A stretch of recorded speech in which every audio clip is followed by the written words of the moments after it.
반갑습니다. 교재는 52페이지고요. 52페이지의 목차를 먼저 좀 보시면은요, 들어가는 말과 함께 코로나19 시대의 선교적 상수라고 해서 네 가지를 말하는데, 멈출 수 없는 선교, 두 번째는 사람의 선교인가 하나님의 선교인가 하는 게 있고요. 세 번째는 코로나19는 선교의 걸림돌인가 디딤돌인가 하는 질문을 해봅니다.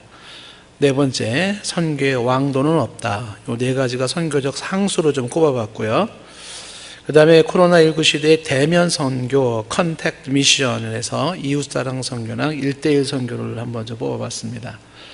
그리고 코로나19 시대의 비대면 선교로 언택트 미션으로 기도 선교, 선교사의 재충전, 현장 지원 선교, 온라인 선교, 문서 선교, 방송 선교, 이런 내용으로 한번 주제를 좀 보도록 하겠습니다.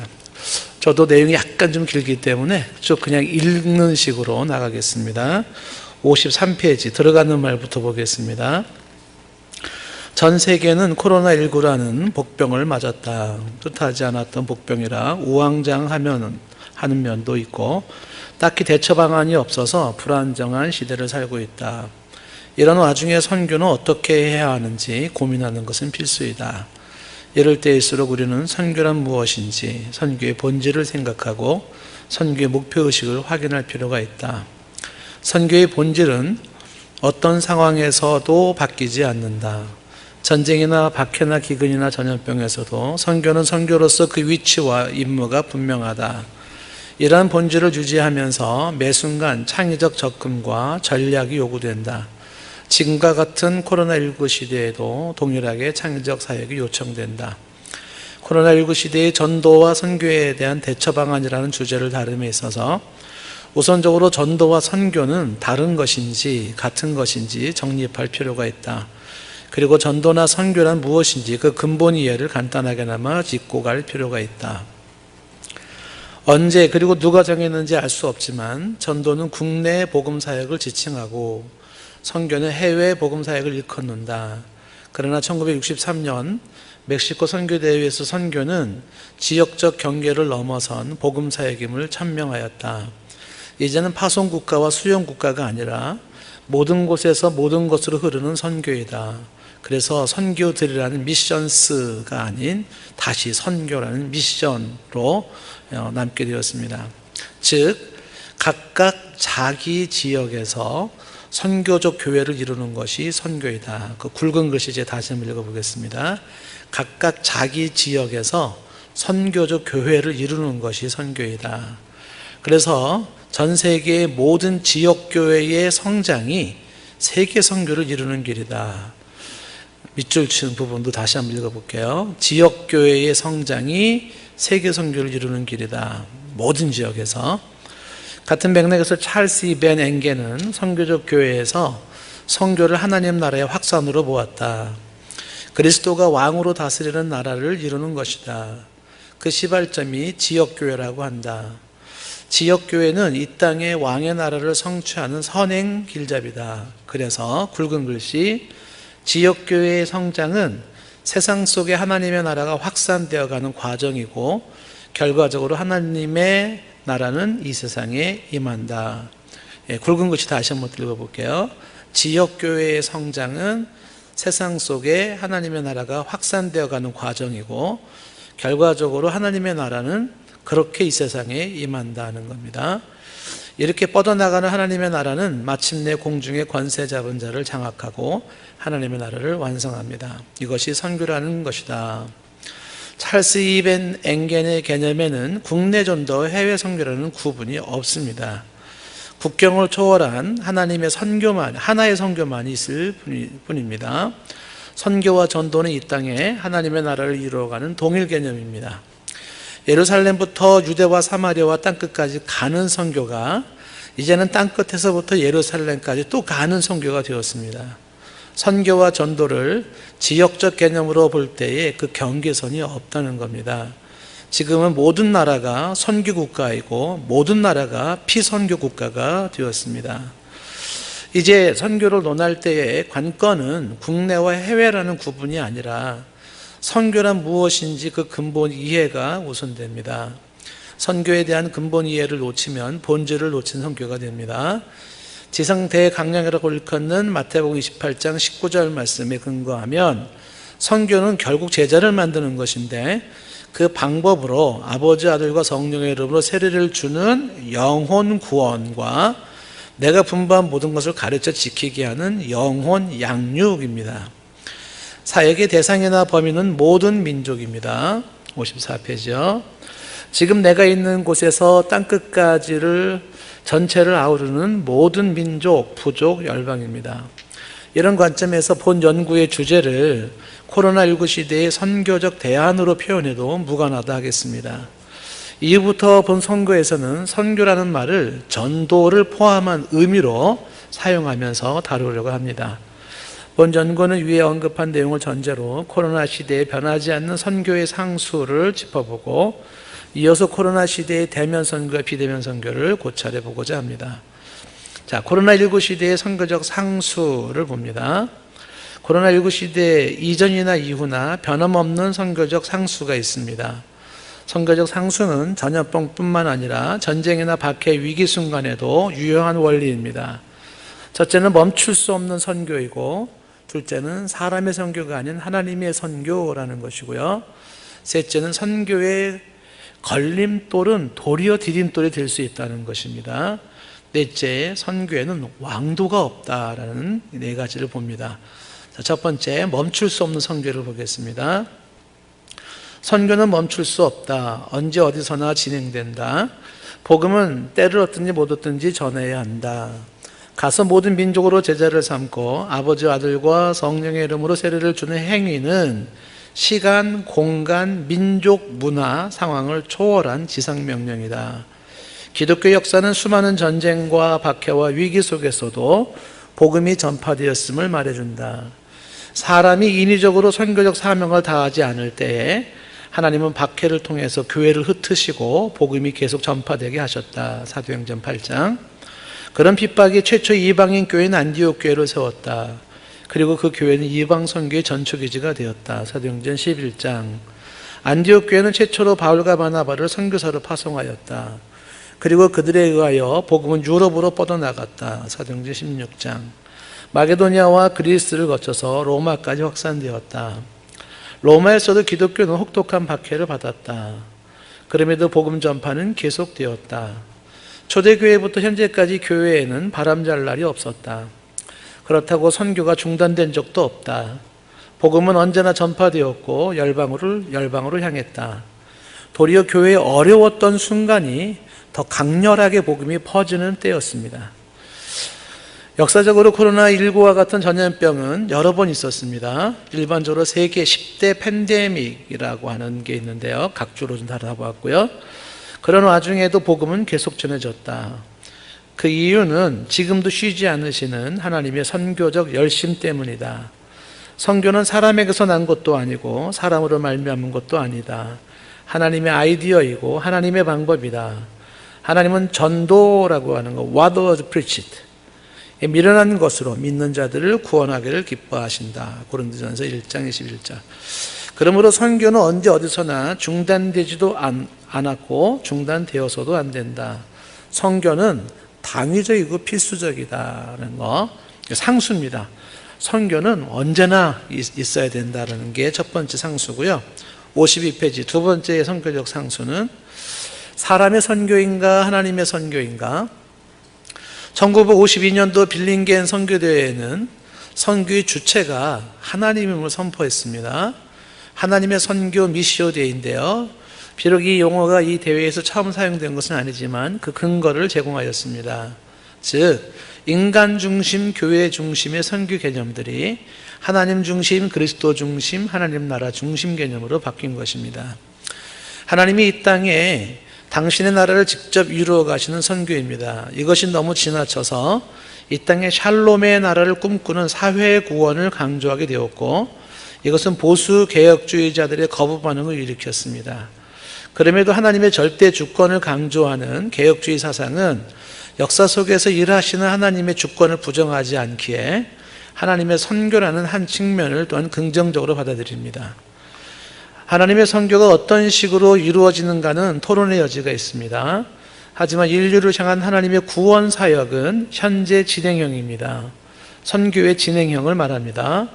하나님의 선교는 하나님의 스케줄에 따라 종말, 목표를 향하여 가고 있습니다. 지금도 일하시는 하나님은 지금도 선교하시는 하나님이십니다. 개신교 선교의 아버지인 윌리엄 캐리는 모두가 선교를 주저하고 있을 때 하나님으로부터 위대한 결과를 기대하십시오. 하나님을 위해 위대한 일을 하십시오. 라는 외침으로 개신교 선교의 문을 열었습니다. 하나님의 선교는 하나님이 이루신다는 확신이 있었다는 것입니다. 그의 사역에도 많은 어려움이 있었습니다. 가족과 교회가 반대하고 아내는 정신분열을 앓고 현지에서 자녀가 죽고 대화재를 경험하면서 혹독한 시간을 보냅니다. 그럼에도 그의 선교는 계속되었습니다. 마침내 그의 사역은 인도에 큰 복음의 꽃을 피웠습니다. 나아가 세계 선교의 문을 열었습니다. 윌리엄 캐리의 선교는 하나님이 그를 통하여 행하신 하나님의 선교입니다. 코로나19 상황에서 우리는 어떻게 선교할 것인가 보다 하나님께서 어떻게 선교하실까에 더 주목합니다. 하나님의 선교, 하나님이 하십니다. 이것은 1차적으로 선교 사역자들이 가져야 할 기본 자세입니다. 자, 지금 두 번째 선교적 상수로 하나님의 선교라는 걸 보았고요. 세 번째 선교적 상수를 보겠습니다. 코로나19는 선교의 걸림돌인가 디딤돌인가? 인간적으로 쉽게 생각하면 코로나19는 선교의 걸림돌입니다. 이동과 활동에 제한을 받고 비자나 체류나 항공권 등 모든 분야에서 시스템이 멈추기 때문입니다. 이런 멈춤은 곧 선교의 멈춤으로 직결된다고 생각하기 쉽습니다. 하지만 역으로 생각하면 코로나19 시대는 복음 전파의 적기입니다. 코로나19 상황에서 사람들은 인간의 한계를 느끼고 현실적 불안정과 고통을 겪습니다.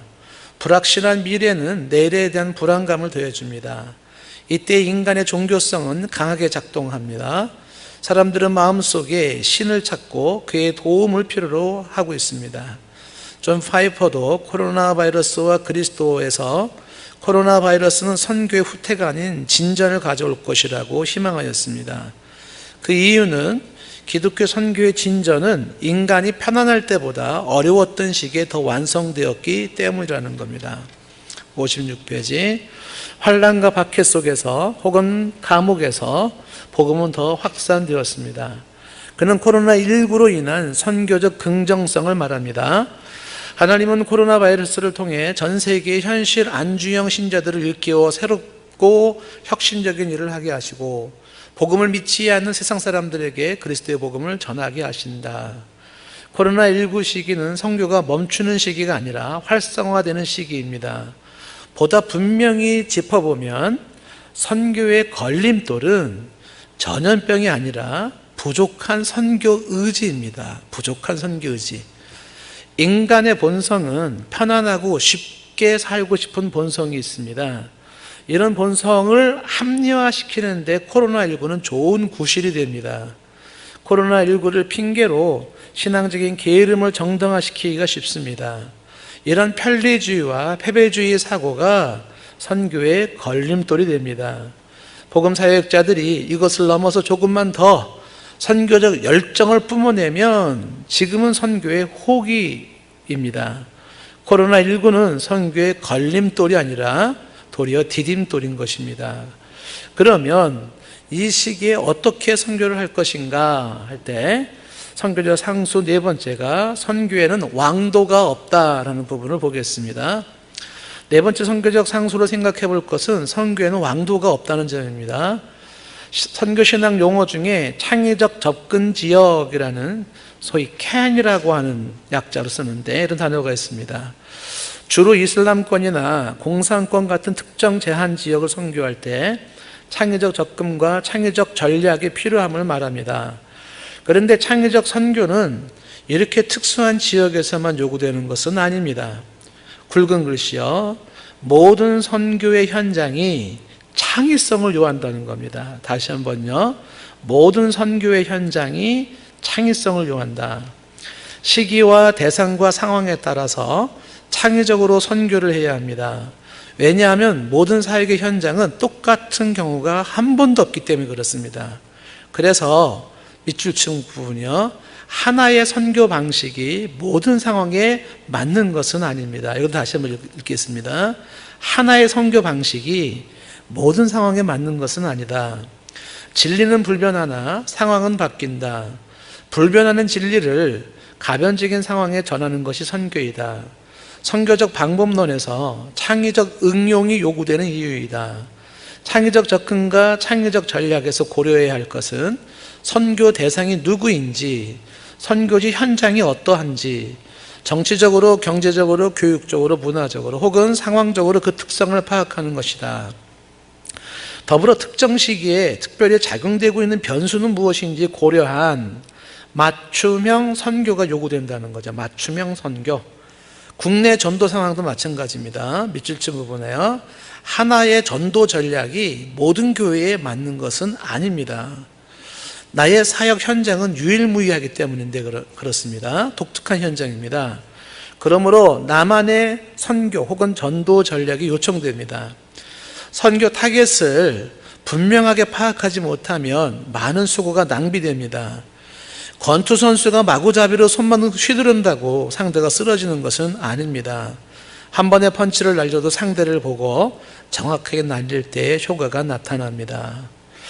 낚시 전문가의 의견에 의하면은 바다의 물고기를 잡을 때도 물때를 고려하고 시기와 온도와 바람과 물고기 생리를 고려한답니다.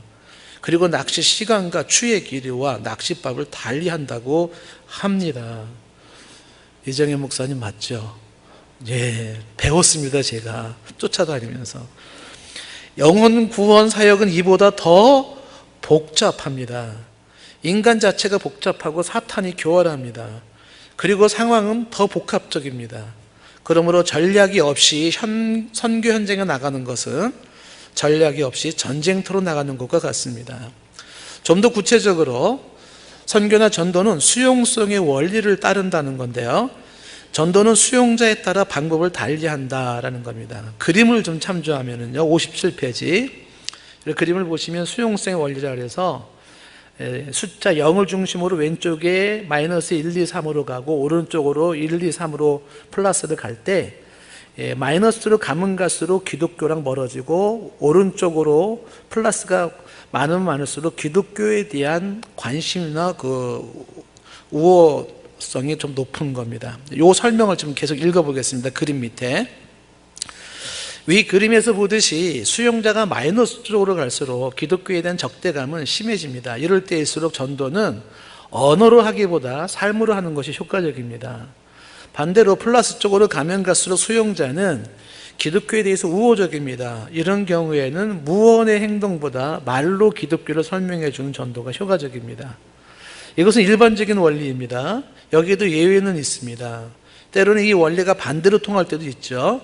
하지만 특별히 예외적인 경우가 아니라면 선교는 수용성의 원리를 따른다는 겁니다. 즉 사역 대상과 현장에 맞춰서 그 전도 전략을 달리함이 창의적 전도이고 효과적임을 말합니다. 창의적 선교를 한다는 것은 쉬운 일이 아닙니다. 자칫 상황을 고려한다는 것이 바꿀 수 없는 진리를 바꾸어 혼합주의에 빠질 수도 있습니다. 반대로 불변하는 복음의 진리를 고수한다며 상황에 맞추지 못하면 복음은 외면당하고 기독교는 고립됩니다. 그래서 선교학자 폴 히버트는 비판적 상황화를 권면합니다. 그의 지적에 의하면 무비판적 상황화는 혼합주의를 만들고 상황화의 거부는 선교의 진공 상태를 만든다는 겁니다. 그는 비판적 상황화를 추천하는데요, 이것은 수용을 전제로 한 비판입니다. 건강한 비판과 함께 상황을 수용하면서 창의적 전략을 구사함을 말합니다. 이러한 사역은 누가 대신해 주지 않습니다. 고스란히 사역자의 몫입니다. 사역자의 능력이 달려 있습니다.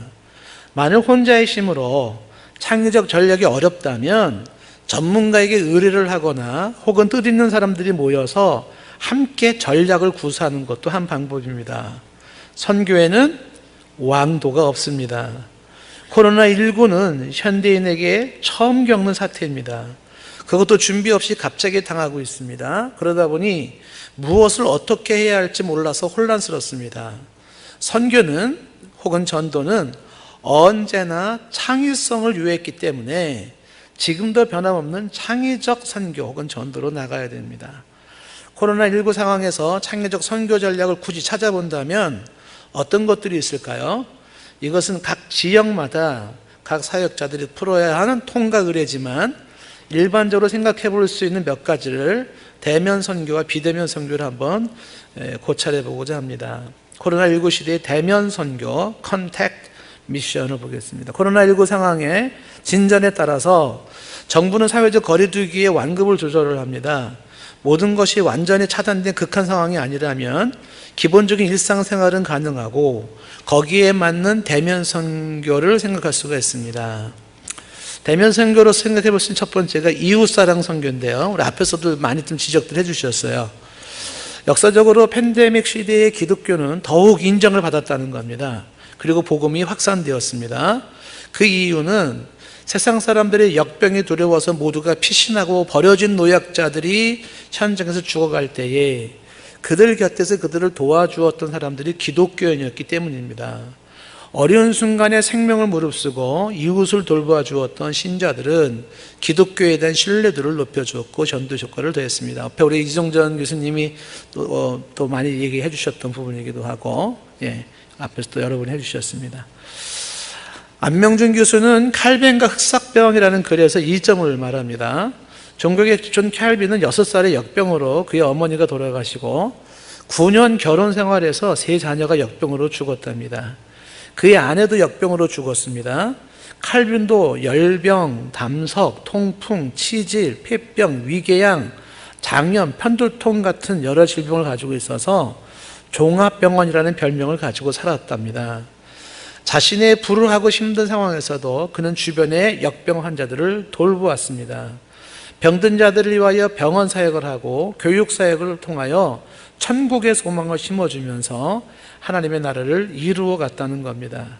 그는 날마다 병자들을 찾고 신방하며 기도해주고 그들을 사랑해 주었습니다. 동시대에 추리에서 목회했던 블링거도 마찬가지인데요. 박상권 교수는 블링거가 대역병 속에서 환자들을 신방하며 격려하고 예배를 통하여 천국의 소망을 붙들도록 목회에 성실했음을 말합니다. 비록 그가 의학적인 지식이나 도움은 줄 수 없었지만 끝까지 환자들을 향한 사랑의 실천으로 목회적 삶을 살았다는 것입니다. 이러한 사랑의 실천은 전염병 시기에 강력하고도 효과적인 선교 방법이 된다는 것입니다. 어떻게 이웃을 사랑할까? 그 방법 또한 상황마다 다릅니다. 이웃 사랑이 꼭 물질로만 이루어지는 것은 아닙니다. 많은 사람들이 필요로 하는 것은 함께 있어주는 동행과 곁에서 함께 대화를 나눠주는 친구입니다.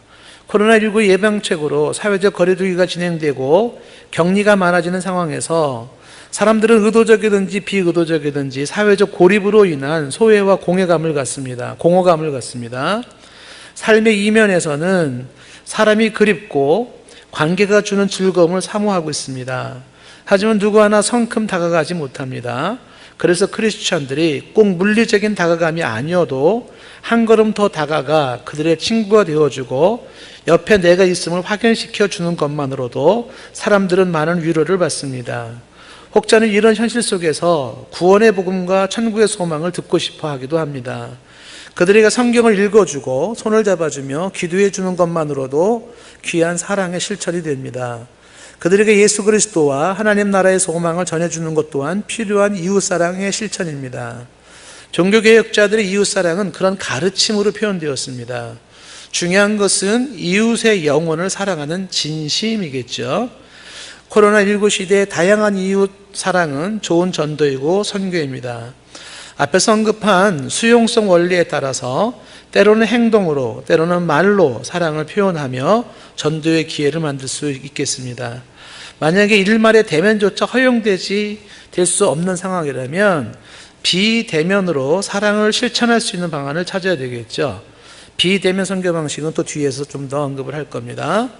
59페이지 1:1 선교, 또 대면 선교에서 한번 생각해 볼 수가 있는데 맨투맨 미션이라고 제가 영문을 한번 써봤습니다만은 1대1 만남의 효과를 보겠습니다. 코로나19 시대에 여러 사람이 함께 만나는 것은 어렵지만 1대1로 만나기를 쉽습니다. 이것도 가능함을 전제로 하고요. 1대1 만남이 가능하다면 이때에 만나서 좀 더 심도 있게 삶을 나누고 신앙적인 권면을 할 수가 있습니다. 가능하다면 1대1 성경 공부로 신앙의 기초를 쌓아주고 성장할 수 있도록 도와줄 수 있습니다. 코로나19 이전에는 다수의 사람들과 함께하는 시간이 많았지만 코로나19 이후에는 개인별 만남이 용이한 상태이기에 1대1 선교가 좋습니다. 리처드 백스터는 전염병 시기가 아니어도 목회자가 성도를 1대1로 만나서 교육시킬 것을 강력하게 추천을 하죠.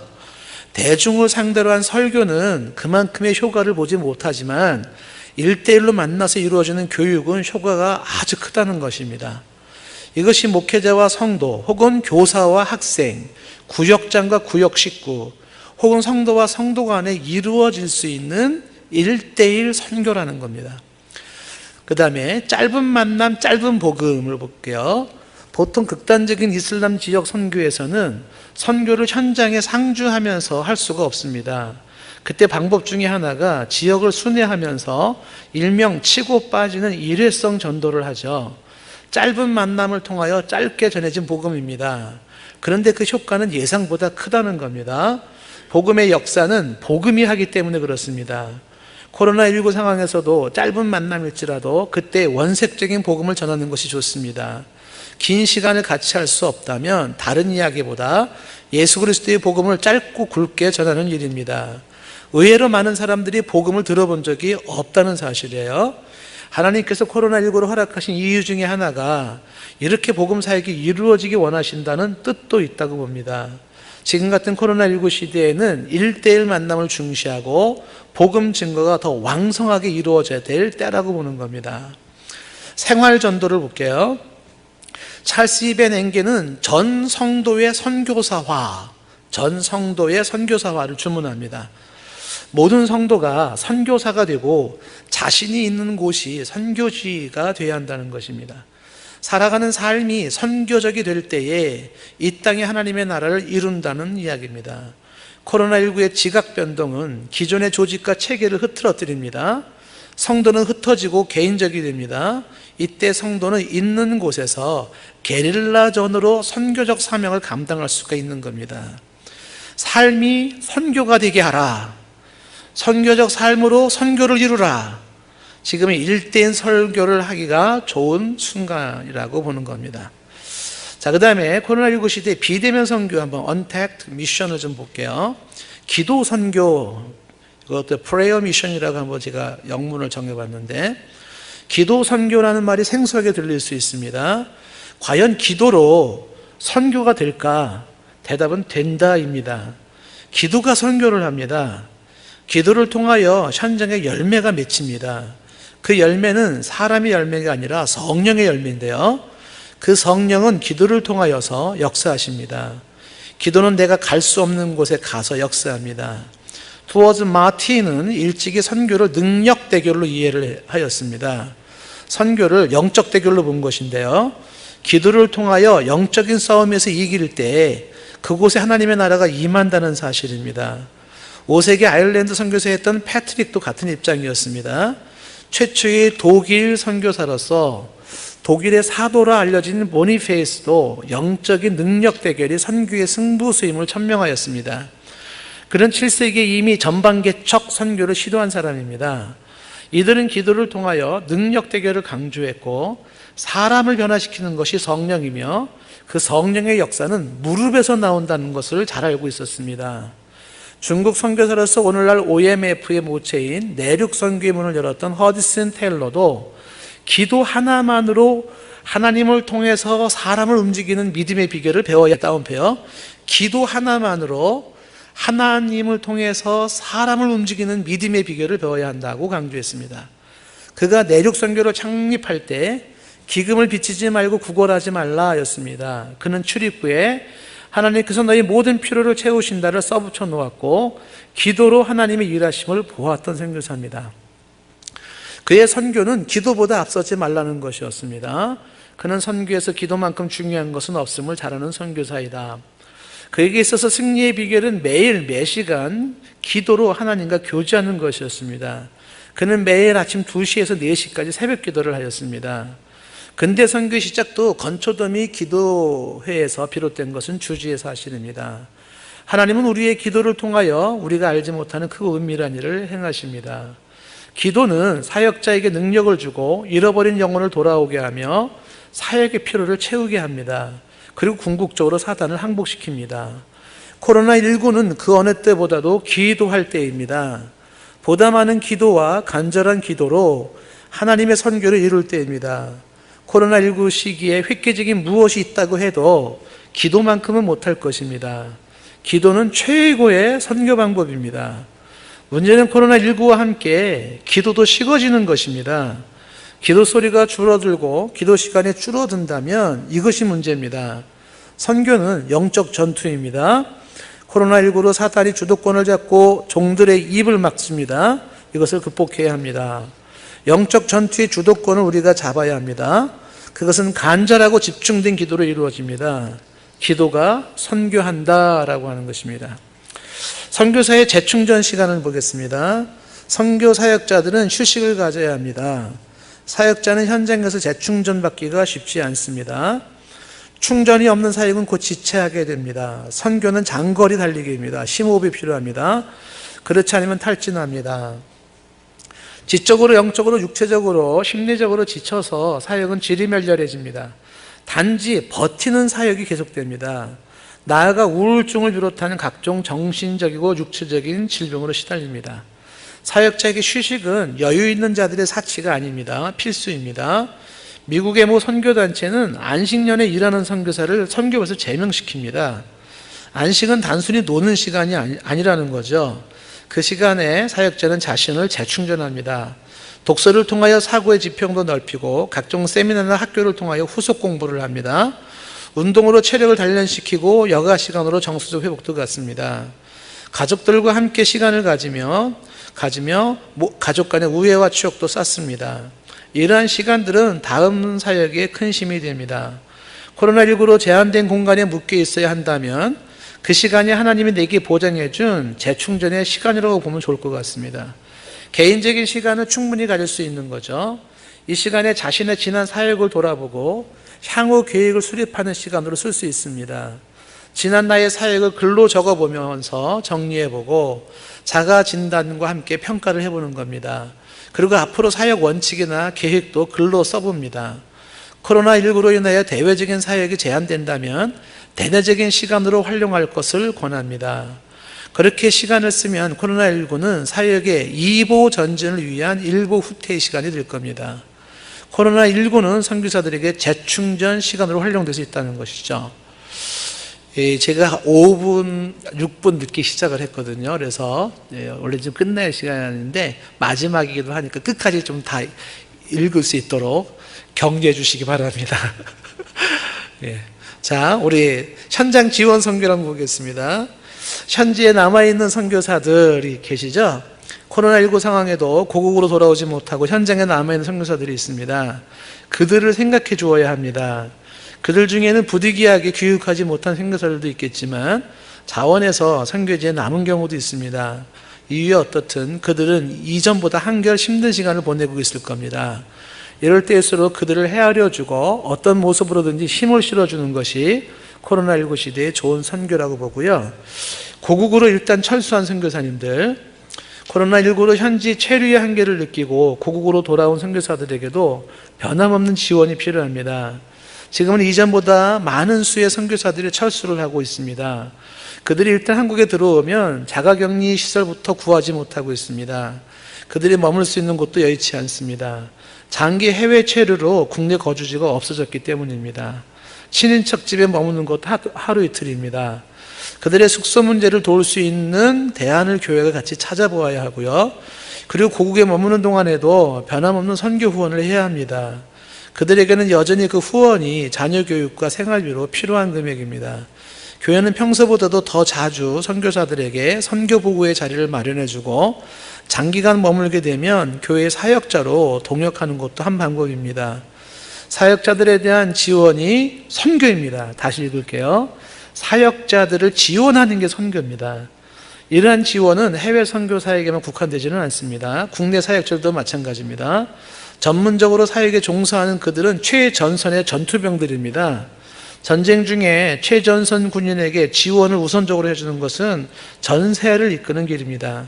현장에서 전투 중인 사역자들을 우선적으로 고려하는 것은 지혜이고 마땅한 처신입니다. 왜냐하면 선교의 승패는 선교사에게 달려있기 때문에 그렇습니다. 자, 굵은 글씨, 선교의 승패는 선교사. 누가 갈 것인가? 누가 싸울 것인가? 현장에 누가 있는가? 교회의 승패는 목사가 좌우하고 선교의 승패는 선교사가 좌우합니다. 현장에서 실제로 사역하는 사람들이 귀히 여김을 받아야 합니다. 그들을 키워주고 밀어주고 함께해 줌으로써 하나님 나라는 왕성해집니다. 이러한 사안은 근시안적인 안목으로 볼 것이 아닙니다. 하나님 나라 건설이라는 대적인 명분을 가지고 넓게 멀리 보는 안목으로 결정할 사항입니다. 교회 재정이 어려워지면 당연히 선교비도 제한됩니다. 부득이한 상황이 아니라면 교회의 다른 부분을 전략하고 선교 지원을 계속해 주는 것이 마땅합니다. 선교사는 내가 마땅히 해야 할 복음 사역을 현장에서 대신해 주는 사람들입니다. 리차드 백스터는 참 목자상에서 나도 물질이 부족하지만 나와 함께 사역자를 세우는 일에 그 물질조차 나눠라고 권면하죠. 가난할지라도 하나님 나라 건설에 동역하는 것이 얼마나 중요한지 말해주는 대목입니다. 현장에서 선교사가 철수하고 위축될 때 선교 활동 자체는 빈곤해지고 무력해집니다. 후원은 단지 물질만은 아니겠죠. 기도 후원도 필요합니다. 이 또한 계속되어야 합니다. 코로나19 시대 선교사들에 대한 지속적인 후원이 선교의 오늘과 내일을 결정합니다. 자, 비대면 선교로서 온라인 선교를 한번 보겠습니다. 비대면 시대의 인터넷을 통한 동영상이나 이메일 선교는 보편적 대안으로 떠오릅니다. 62페이지. 온라인 선교는 코로나가 아니어도 앞으로도 계속 활성화될 겁니다. IT 시대를 맞이한 현대인들의 새로운 삶의 현장이 온라인입니다. 학교도 온라인으로 수업하고 회의도 온라인으로 하고 많은 회사들이 온라인 업무를 봅니다. 온라인으로 주문하고 온라인으로 결제하고 온라인으로 은행 업무도 봅니다. 집에서 휴대폰으로 쉽게 일상을 살아가는 현대인들에게 온라인 선교는 필수가 되어가고 있습니다. 온라인 예배를 드리고 온라인 헌금을 하고 온라인 교제를 하며 온라인 소통을 하죠. 그 일환으로 온라인 전도 영상을 활용하거나 온라인 설교를 나누는 겁니다. 그러나 여기에도 한계는 있습니다. 일단 대면만큼 인격성은 부여되지 않고요. 그리고 온라인 장비나 기술 차이는 사역의 차이를 만들어냅니다. 특히 온라인 접속이 쉽지 않은 계층이나 지역은 온라인 선교가 여전히 먼 나라 이야기이겠죠. 예외적인 계층이나 기술적인 한계는 분명히 있지만 그럼에도 시대는 온라인 시대로 계속 나아갈 것입니다. 이것을 적극 활용하는 것은 선택이 아니라 필수가 되고 있습니다. 실제로 많은 선교지에서 심지어 이슬람권에서도 인터넷을 통하여 예수님을 영접하는 경우가 있습니다. 온라인 시스템은 폐쇄적인 공산국가나 특정 종교 집단에서도 막을 수 없는 일상이 되고 있습니다. 한 예로 빌리그램 선교단체는 2011년부터 온라인 선교를 시도하고 있죠. Search for Jesus라고 SFJ인데요. 이들은 온라인 전도지를 만들고 온라인 복음 제시를 합니다. 온라인으로 기초 양육반을 운영하고 온라인 기도회를 갖죠. 심지어 온라인 선교대회를 기획하는 것도 보았습니다. 온라인은 시간과 공간을 자유롭게 넘나들면서 사역이 가능하다는 장점이 있습니다. 온라인 선교는 거부할 수 없는 제사의 물결입니다. 여기에 한계는 앞서 언급한 대로 직접 대면하는 것만큼 인격적인 관계성이 안 된다는 거고요. 인격적인 교제는 오감을 통한 나눔에서 일어난다는 사실입니다. 또한 소통하는 사람 중에서 한쪽이 일방적으로 온라인 창에서 나가거나 차단하거나 차단이 되면 소통은 단절되죠. 상대가 온라인 접속을 하지 못하거나 안 하면 온라인 사역은 끝이 되고 맙니다. 뿐만 아니라 여러 이유로 통신 장비가 문제가 되면 사역에 문제가 될 수 있습니다. 비록 이러한 한계는 있지만 그래도 지금으로서는 온라인을 통한 선교, 온라인 전도, 이거를 계속 개발할 때라는 거죠. 문서 선교를 좀 보겠습니다. 만약 온라인 선교가 용이하지 못하다면 선택할 수 있는 비대면 선교로 문서 선교를 꼽을 수가 있는데요. 먼저 편지를 제안하고 싶어요. 우체국 도장이 찍힌 손편지는 지금도 따뜻한 정을 느끼게 합니다. 마음이 담긴 사랑의 편지는 읽는 이의 마음을 열게 하고 복음을 효과적으로 소통하게 합니다. 의례적이고 인쇄로 된 편지에는 식상하지만 진심이 담긴 손글씨 편지는 여전히 신선합니다. 편지에 예수 그리스도가 누구인지, 구원이 무엇인지 설명을 하거나 일상에서 나와 함께 하신 주님의 이야기를 나누거나 한 주간 예배나 성경 공부를, 성경 읽기를 통하여 받은 은혜와 감동을 나누어 준다면 편지를 읽는 이에게 좋은 동기부여가 될 겁니다. 비대면 선교로 편지는 좋은 선교 방법이라고 생각을 하는데요. 편지가 아니어도 좋은 신앙서적을 보내주는 것도 좋은 선교 방법이 될 겁니다. 적절한 책 한 권이 인생 전체를 바꿀 수가 있습니다. 독자의 형편에 맞는 책을 선별하여 읽게 한다면 좋은 선교적 효과를 볼 수 있을 겁니다. 일전에 한 기관에서 코로나 시대를 맞아 릴레이 책 선물하기를 하는데 좋은 아이디어라고 여겨집니다. 책 중에서도 성경 보내기가 더욱 요긴한 건 틀림이 없습니다. 성경 전체를 보내는 것이 두꺼우면 권별로 나눠서 쪽복음 성경을 보내주는 것도 좋다고 봅니다. 63페이지에 선물도 한 방법인데요. 상대방에게 필요한 물건을 보내주어 필요를 채워주는 겁니다. 생필품이 필요한 사람에게 생필품을 보내주고 교육용 자재가 필요한 사람에게 그것을 보내주는 겁니다. DVD나 비디오가 가능한 곳이라면 기독교 영화나 신앙적인 내용을 담긴 것을 전달해도 좋습니다. 만약 우편 배달조차 쉽지 않은 곳이라면 인편을 이용하는 수밖에 없겠죠. 그 밖에도 회보나 신문 혹은 기독교 잡지 같은 문서를 보내줄 수가 있습니다. 방송 선교가 있는데요. 요거는 진짜 넘어가고 나가는 말을 좀 보도록 하겠습니다. 선교에는 불변하는 원칙이 있다. 첫째, 선교는 어떤 상황에서도 멈출 수 없다는 것. 선교는 주님 오실 때까지 계속되어야 한다는 겁니다. 둘째, 선교는 사람의 선교가 아니라 하나님의 선교라는 점을 먼저 인식해야 한다는 겁니다. 하나님은 지금도 선교하고 계신다는 것이고요. 코로나19 상황에서도 선교하시는 하나님. 셋째, 코로나19는 선교의 걸림돌이 아니라 디딤돌이 될 수 있다는 건데요. 지금은 복음 전파의 적기입니다. 이때의 사람들은 한계와 불안을 느끼면서 더욱 신을 찾게 되어 있어요. 복음을 전할 수 있는 좋은 기회입니다. 넷째, 선교에는 왕도가 없다는 것. 모든 선교는 창의적 접근과 창의적 전략이 요청된다는 것입니다. 이게 이제 상수고요. 그 다음에 창의적 선교로서 코로나19 시대에 대면 선교, 비대면 선교를 한번 생각해 본다면 대면 선교로는 첫째, 사랑입니다. 이웃 사랑은 꼭 물질로만 이루어지는 건 아니고요. 함께 있어주거나 대화 상대가 되어주거나 하는 사랑의 실천입니다. 혹자는 구원의 복음과 천국의 소망을 전하고 그들에게 성경을 읽어주거나 손을 잡고 기도해 주는 것 또한 사랑의 실천입니다. 그들에게 예수 그리스도와 하늘나라의 소망을 전해주는 것도 귀한 사랑의 실천이죠. 둘째, 1:1 선교인데요. 개인적인 만남으로 심도 있는 나눔과 짧지만 굵은 복음을 전하는 시간을 갖습니다. 비대면 선교로도 몇 가지 생각해 볼 수 있는 것은 첫째, 기도 선교죠. 기도가 선교를 한다는 거. 기도가 선교 현장에서 역사를 일으킵니다. 내가 갈 수 없는 곳에 기도로 성령이 가서 역사하십니다.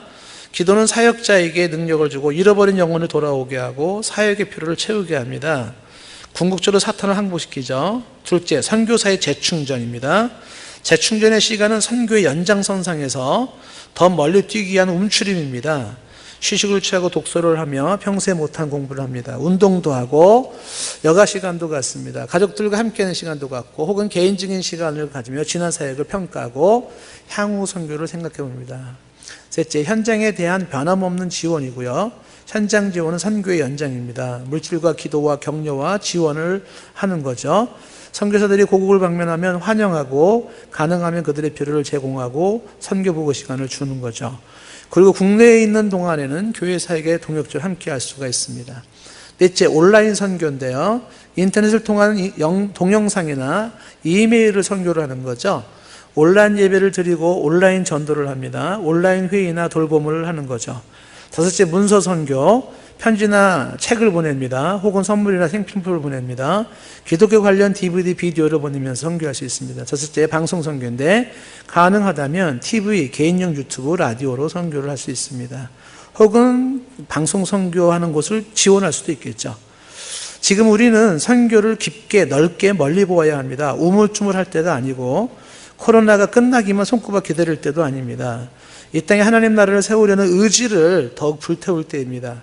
개교의 이기주의와 편리주의, 안일주의를 넘어서 연대하며 고민하며 창조적으로 전투할 때입니다. 이 땅의 모든 크리스찬들이 서로 간에 더 많이 격려하고 손을 잡아주며 파이팅을 할 때입니다. 코로나19의 파도에 떠나려 갈 것인가, 파도를 탈 것인가, 기로에 서 있습니다. 폭풍우 속에서도 선장은 키를 놓지 않습니다. 키를 놓는 순간 배는 표류합니다. 지금 교회는 더욱 견고하게 선교의 키를 잡을 때입니다. 변화의 물결에 떠내려가기보다 변화의 중심에 설 때입니다. 감사합니다.